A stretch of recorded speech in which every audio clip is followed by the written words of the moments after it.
Meet Steve. Steve has a 9 a.m. meeting, a deadline before midnight, and a LinkedIn feed full of people treating 4 hours of sleep like it's an Olympic medal. One post says, "While you're sleeping, someone else is winning." Steve stares at the screen for a second. Then he closes his laptop. Not because he's going to bed, because tonight, Steve is going to outwork everyone. Steve is also about to make the exact same mistake millions of people make every day. The strange part? It doesn't feel like a mistake at all. It feels like ambition. Some ideas are so common that we stop asking whether they're true. Money can't buy happiness. Everything happens for a reason. Sleep is for the weak.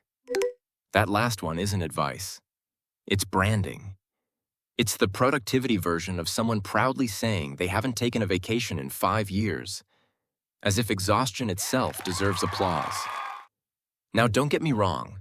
Working hard isn't the problem. Ambition isn't the problem. Building something meaningful usually requires sacrifice. The problem begins when sacrifice becomes the goal instead of the price. Because somewhere along the way, we stopped asking, "Is this making me better?" and started asking, "Does this make me look dedicated?"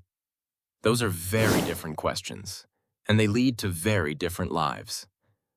Before we talk about sleep, we need to talk about something much deeper. Why does suffering look so impressive in the first place? Psychologists have an answer.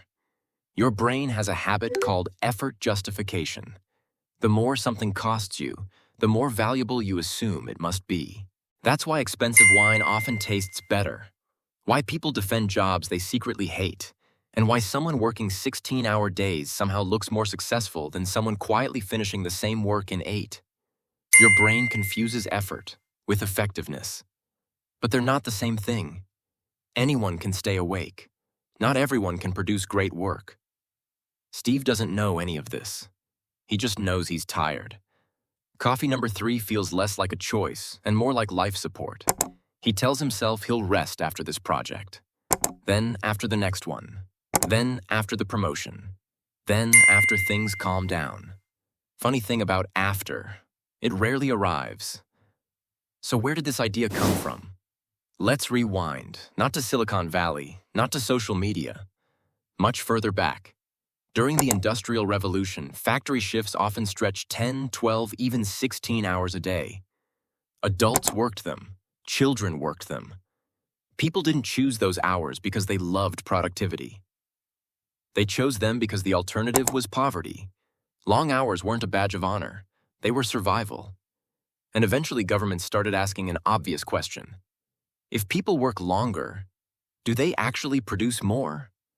During World War I, countries relaxed limits on working hours to maximize production. On paper, it sounded logical. More hours, more work, more output. Reality had other plans. Productivity rose. For a while. Then fatigue took over.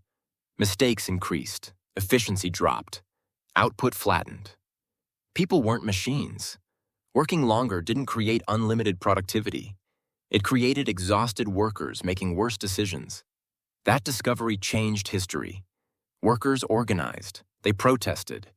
Some lost their jobs. Some lost their lives. The 8-hour workday wasn't handed to people. It was fought for, which makes today's hustle culture strangely ironic.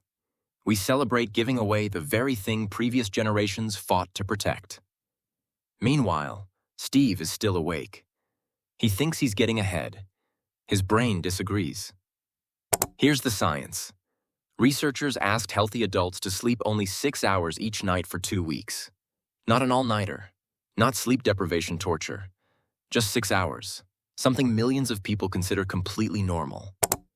After 2 weeks, their cognitive performance looked remarkably similar to people who had stayed awake for 48 straight hours. Here's the part that should concern you. They didn't realize how impaired they had become.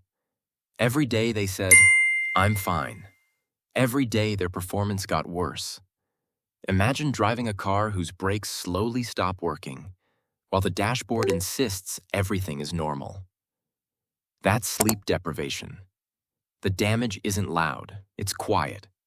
It steals attention, memory, patience, creativity, one tiny decision at a time. Steve sends an email, forgets an attachment, reads the same paragraph 3 times, walks into a room and forgets why. Nothing dramatic, just dozens of tiny failures adding up. He blames himself. But maybe it isn't a motivation problem. Maybe it's a biology problem. People often ask, if working longer doesn't help, why does everyone keep doing it? Because visible effort is easier to measure than invisible thinking. Nobody applauds the person who solved a difficult problem in 30 minutes. They applaud the person who looked busy for 12 hours. Modern work rewards appearances surprisingly well. A full calendar, late-night messages, weekend emails. They create the image of commitment. Sometimes they even replace commitment. And once your identity becomes tied to looking productive, rest starts feeling guilty. Not because you're lazy, because your brain mistakes recovery for falling behind. That's the real trap. No one has to force you anymore. You become your own supervisor.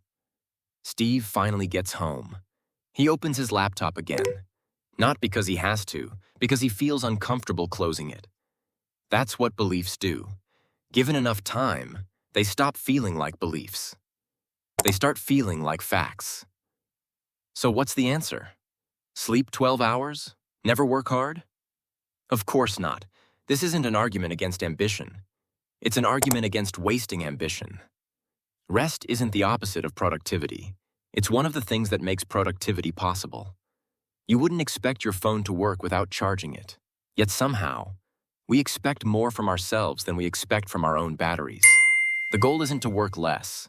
The goal is to think better, decide better, create better. Because one focused hour from a rested mind often beats 3 exhausted ones.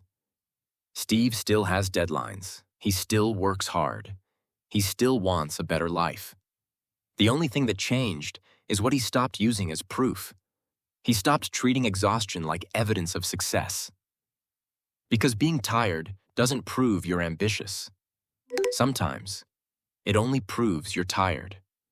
If sleep is for the weak, we're actually true. The people saying it the loudest would probably look a lot happier saying it. So, tonight, before you tell yourself, I'll sleep when I succeed, try asking a different question. What kind of success requires me to destroy the person who's supposed to enjoy it? Get some rest. Your future self has work to do.